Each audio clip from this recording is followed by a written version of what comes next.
Good day, ladies and gentlemen. Welcome back to the Dirty Pat Walsh channel with me, your host, Dirty Pat Walsh, here on YouTube. All right. Well, I'm on these pouches right now. I'm going to use my last of the Copenhagen mint pouches. Two left. These are fucking fantastic. It's Copenhagen mint and pouch, but I like these pouches and the grizzly pouches way better than I like the skull pouches, that's for sure. They're just moister. They got more, I don't know, they just got a better feel. So take that.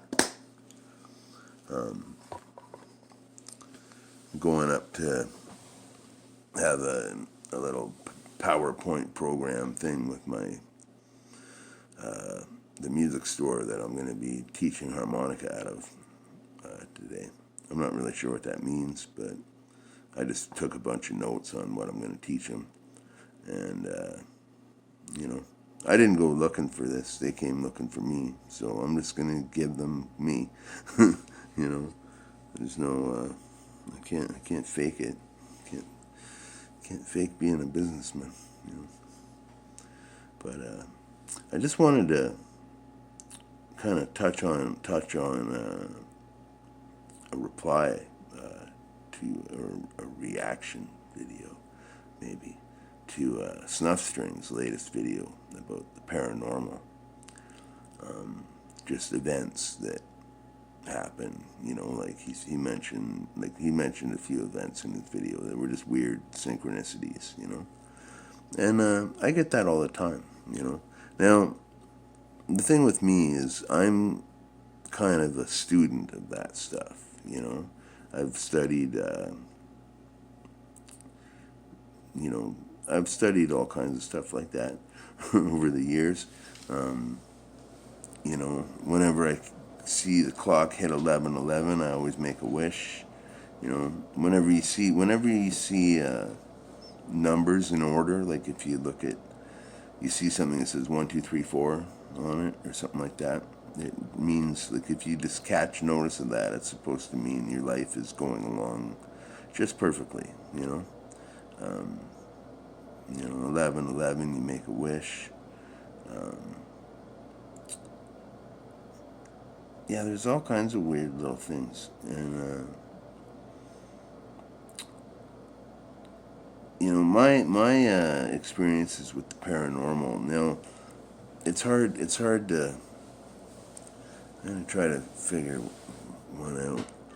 I've been.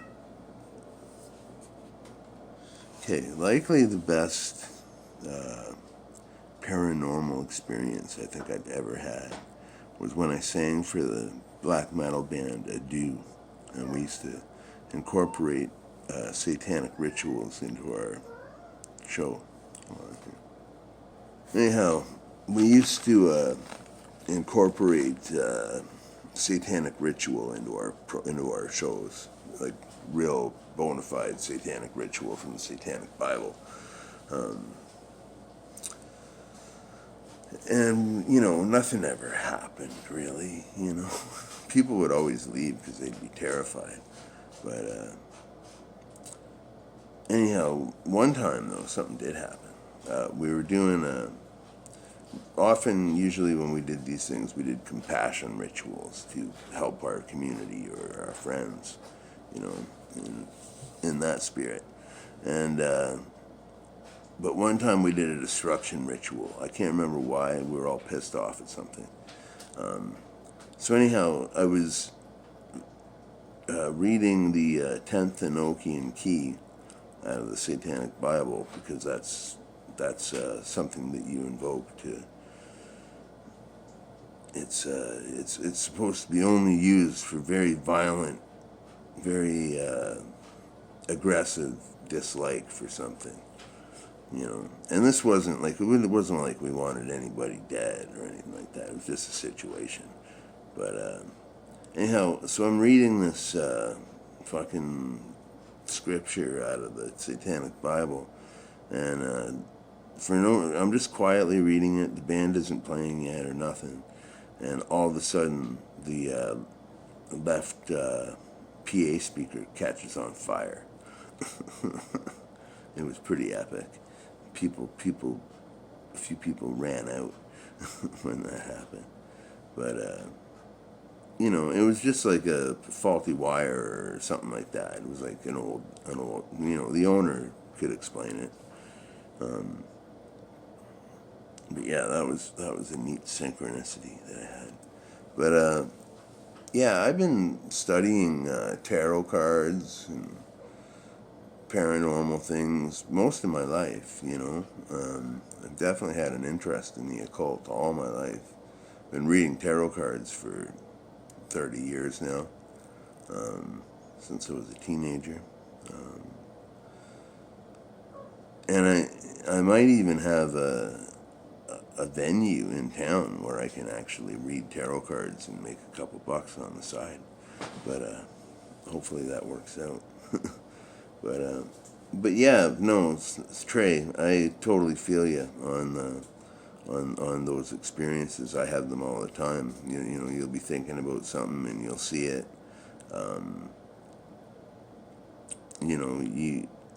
There's just so many, like, you can be thinking about a situation or a person that you haven't seen in years, and all of a sudden they're there, or you're in a situation like that. There's a movie we all watched in the 80s as young punk rockers called Repo Man. And there's this one classic line in the movie where there was this kind of decrepit car mechanic guy. I can't remember his name, but he's talking to the lead character. And he's saying,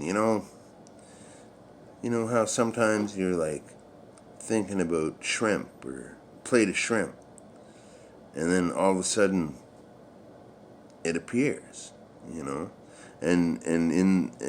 anyway, as they're walking away or something, you see like they're standing in front of a restaurant. It says plate of shrimp on the window. I don't know. It's just he's trying to explain that synchronicity. So anyway, yeah, I'm gonna get into more stuff. Even just the tarot alone, I could do a whole channel on, basically,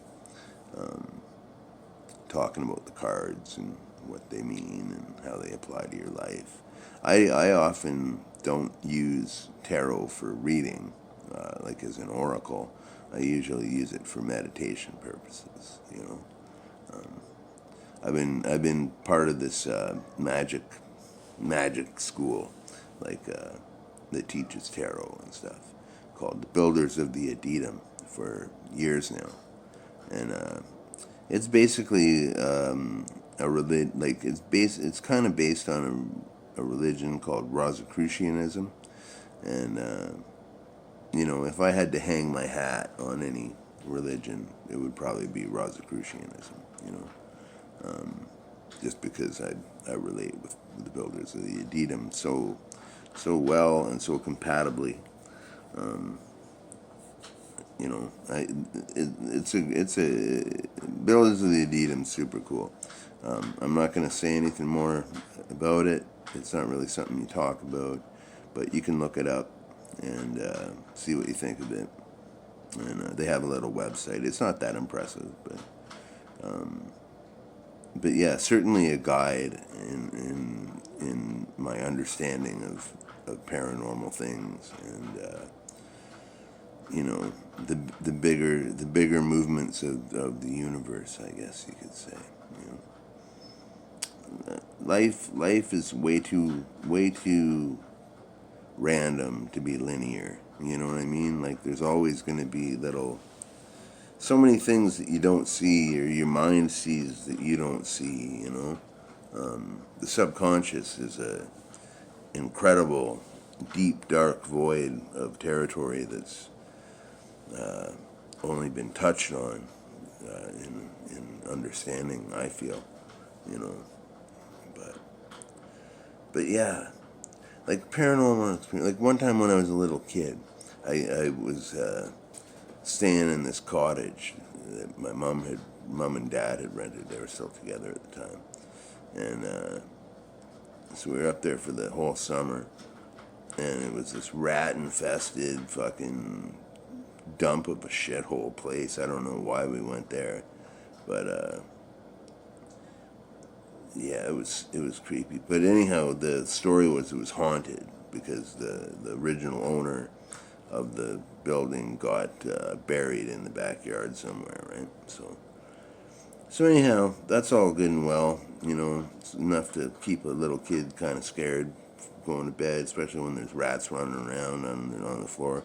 I had a rat fucking jump up on me in my little cot. It scared the fuck out of me. But gave me a lifelong hatred of rats. But yeah, one night I was lying there trying to sleep, and all of a sudden, all the parents were down at this beach party, right, and drinking and hooping it up, and so I went down. I ran. Like anyway, what happened? I was lying there in bed, and the fucking bedroom light turned on, and it freaked me out. So I ran down to the parents and I was like, "Oh my god, this thing happened. The light turned on there." And they were just like, "Go the fuck back to bed. Shut up," you know. And but yeah, I always thought that was pretty creepy. Stuck with me for quite some time.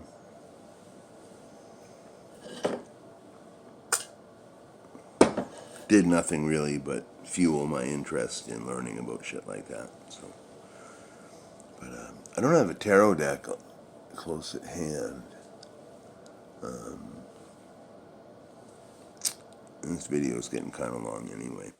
Maybe I'll do a kind of tarot 101 tutorial in an upcoming video soon. But anyhow, all I wanted to say to Trey is I totally feel you on stuff like that. I believe in it. I think it happens all the time. You just got to keep your eyes open. You never know what's out there. All right. Well, thank you all for watching. Hit the like if you like it.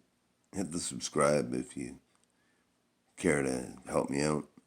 I understand YouTube's changing its terms of service today, so I'm not really sure what that entails for a little guy like me, but I think I have to rate my program as child friendly or not, or something like that.